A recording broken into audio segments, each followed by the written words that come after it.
Hello friends, welcome to our channel. Please subscribe చేసి support చేయండి.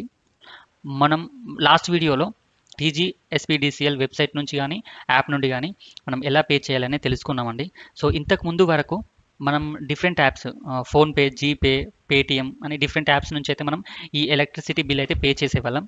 So RBI వాళ్ళు Bharat bill payment system guidelines తీసుకురావడం వలన మనం అలా చేయలేకపోతున్నాం. సో అందుకోసమనే ఆ వీడియోలో మనం వెబ్సైట్ నుంచి యాప్ నుంచి ఎలా పే చేయాలో తెలుసుకుందామండి.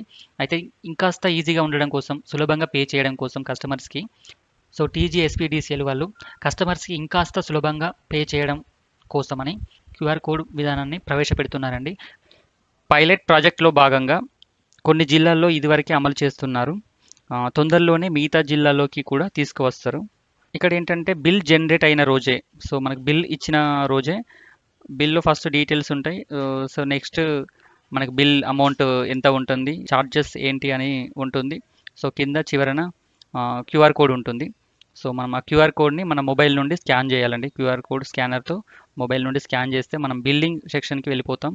సో అక్కడ జనరల్గా మిగతా పేమెంట్స్ మనం ఎలా చేస్తామో అక్కడ మనకు debit card, credit card, net banking, so ఈ ఆప్షన్స్ అయితే మనకు కనిపిస్తాయి. సో అక్కడ మనం కావాల్సింది తీసుకొని మన పేమెంట్ అనేది పూర్తి చేయొచ్చు.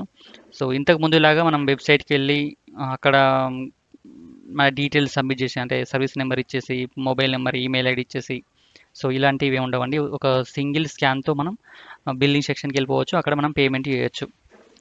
సో ఇదైతే చాలా ఈజీ ప్రాసెస్ అండి. సో దీనికి పెద్ద కష్టం ఉండకపోవచ్చు. ఎవరైనా మన ఓన్గా ఎవరికి వాళ్ళు బిల్ పే చేసుకోవచ్చు.